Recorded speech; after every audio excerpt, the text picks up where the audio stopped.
reflexões sobre o trabalho com a oralidade, variação linguística e oralidade. Olá, estudante, tudo bem? Vamos saber um pouco sobre variação linguística e oralidade? O que uma coisa tem a ver com a outra? Então, primeira coisa é a gente pensar que em toda língua há variação linguística. Pode ser em maior ou menor grau. O importante é que a variação linguística ela está muito ligada a uma organização social, ou seja, papéis sociais que um sujeito retoma, ou assume, melhor dizendo, na sociedade. Então, por exemplo, você pode ser uma hora estudante, você pode ser trabalhador, como você também pode ser filho, marido, esposa, Tanto faz. Então, você tem diferentes papéis e em diferentes papéis você usa a língua de determinada forma, tá bom? Então, às vezes, com uma pessoa você usa uma gíria, você usa as palavras mais abreviadas, Por exemplo, ao invés de falar você fala você vai, E às vezes, em alguns momentos, lá, dando uma apresentação no seu trabalho ou na sua universidade que você estuda, você já vai falar o você, tá certo? Muitas vezes isso pode acontecer. Então, a gente diz também que isso é uma variação linguística. Além disso, a variação linguística ela pode ser um indicativo histórico, tá? É só você lembrar, então, de quem? De Machado de Assis. Vamos lembrar dele?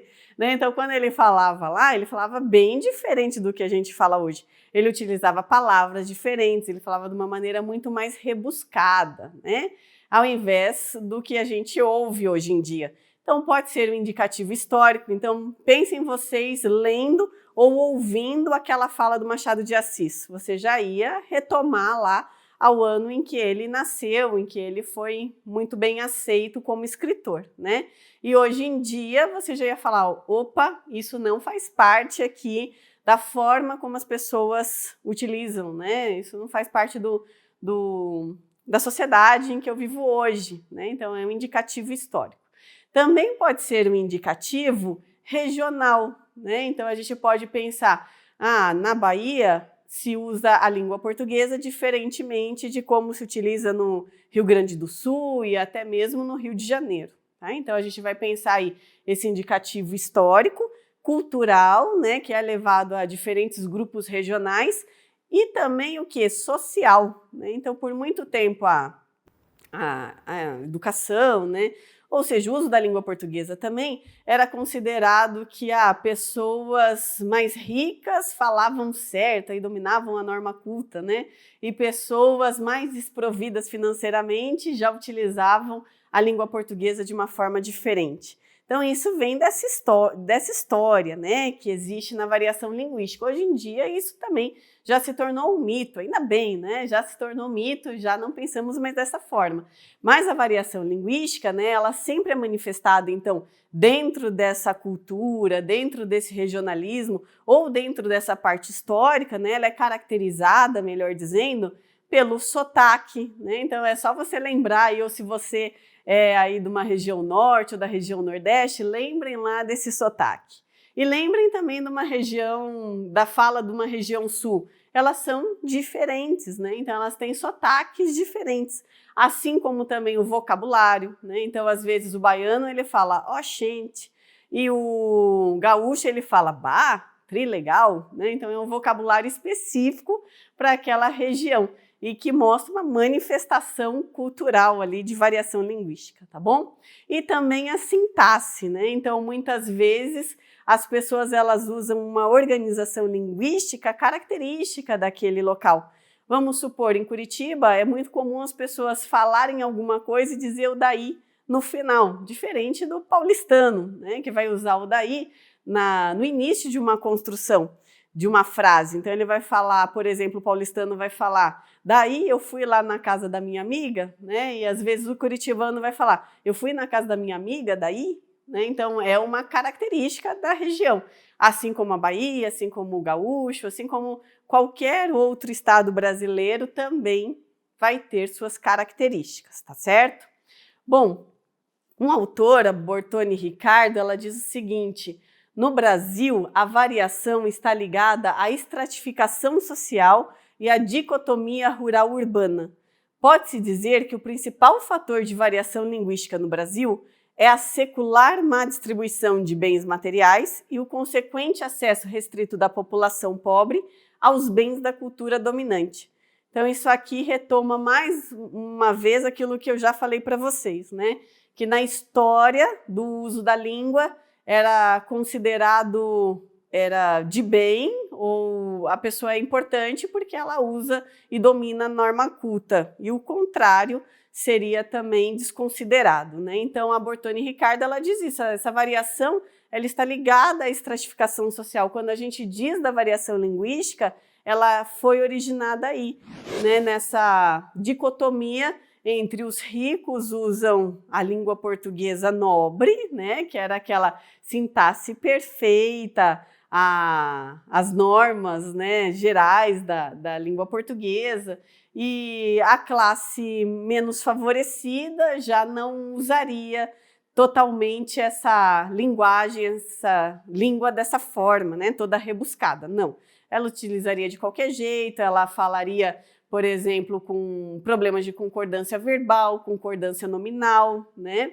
Só que hoje, então, a gente diz que é uma linguagem mais monitorada ou menos monitorada, mas todo mundo pode utilizá-la, né?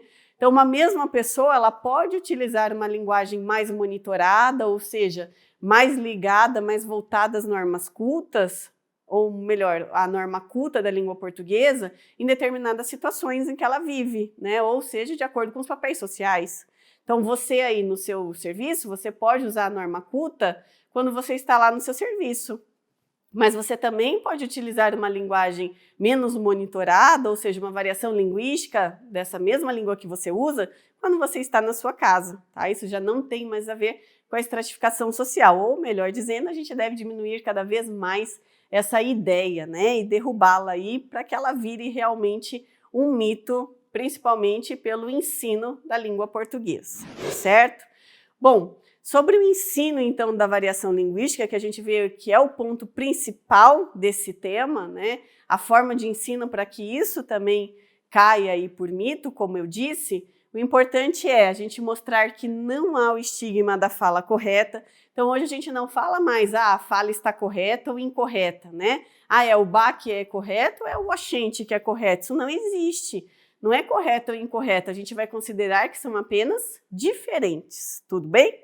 Outra coisa, devemos então formar um aluno poliglota de sua própria língua, né? Poliglota a gente colocou entre aspas porque não é o significado original da palavra poliglota, que é falar diferentes línguas, inglês, português, alemão, mas sim falar diferentes línguas portuguesas pelo Brasil. Então, de repente, aquele aluno que sabe, né, diferenciar uma língua portuguesa carioca da língua portuguesa paulista, da língua portuguesa mineira, né? Então, ele consegue o quê? Respeitar todas as diferentes maneiras de se falar. Assim como também o conhecimento deve-se partir do próprio aluno, né? Então, ele buscar essas diferenças, ele ir atrás de vídeos ou de eventos comunicativos de fala em que ele possa perceber, nossa, o gaúcho fala diferente do baiano, que fala diferente do carioca, né? E assim por diante. Não podemos desprezar jamais as variedades da língua, mas apresentar a variedade culta. Então, veja, se por um lado a gente não pode estigmatizar a língua e falar uma é melhor que a outra, mas também a gente deve, em qualquer região do Brasil, ensinar o aluno que existe sim uma variedade culta que é regida pelas normas da língua. Então, é de repente aquilo que eu já falei aí para vocês, respeitar uma concordância nominal, respeitar uma concordância verbal, né? Porque o aluno, ele pode ser, ou melhor, a gente dizendo, ele tem o direito de aprendizagem e o direito de utilizar as duas maneiras da variação linguística, né? Que seja falando aqui da norma culta e da norma mais informal, por meio dos seus diferentes papéis sociais. Então, todos os alunos eles têm direito a assumir essa variedade linguística. Tá bom? Além do que também o entendimento da heterogeneidade linguística e seus efeitos, né? Então, é importante que o aluno perceba os efeitos da língua. Então, até nesses exemplos mesmo que eu já falei aqui para vocês, que eu vou repetir, né? Então, se você está lá fazendo uma apresentação no seu trabalho, se você estiver falando com seus amigos, ele tem que ver que isso há uma heterogeneidade linguística, ou seja, uma variação linguística e que ele pode utilizar perfeitamente em seus diferentes papéis na sociedade, tá? Então é importante que o aluno seja o protagonista mesmo da sua busca aí por esse estudo da variedade linguística. Além disso, o Marcos Banho, ele escreve isso aqui pra gente, né? Ó, escola deve abandonar mitos como de que existe uma forma correta de falar, de que a fala de uma região é melhor do que de outras, o de que a fala correta é a que se aproxima da língua escrita, o de que o brasileiro fala mal português, o de que o português é muito difícil, o de que é preciso consertar a fala do aluno para evitar que ele escreva errado. Então, mais uma vez, veja lá, né, de acordo com essa fala aqui do Banho, o que a gente tem? O aluno, ele não deve se apropriar da norma culta, e nem a escola deve ensinar a norma culta para que ele se aproprie dela e apenas a utilize. Não. Ele vai utilizar a aprendizagem da norma culta para que ele saiba utilizar nos eventos comunicativos que melhor lhe aprouver. Então, ele vai saber quando e onde ele pode utilizar uma fala mais monitorada ou menos monitorada, de acordo com as variações linguísticas que existem aí pelo Brasil afora, que não são poucas, né, pessoal? Não são poucas. Então, vamos concluir aqui a nossa aula de hoje? Então, vamos lá. Hoje a gente falou um pouquinho sobre a origem da variedade linguística, né? Que veio lá dessa estratificação social da norma culta, do uso da norma culta ou não da língua portuguesa. Também vimos um pouco como é que a variedade linguística se manifesta, né? Seja historicamente, culturalmente, regionalmente, né? E também vimos o que é importante para o ensino dessa variedade linguística. Então, deixar o aluno observar essa variedade, observar que ele pode ter, sim, vários papéis na sociedade e utilizar diferentes maneiras da linguagem, tá certo? Pessoal, bons estudos então e tchau, tchau!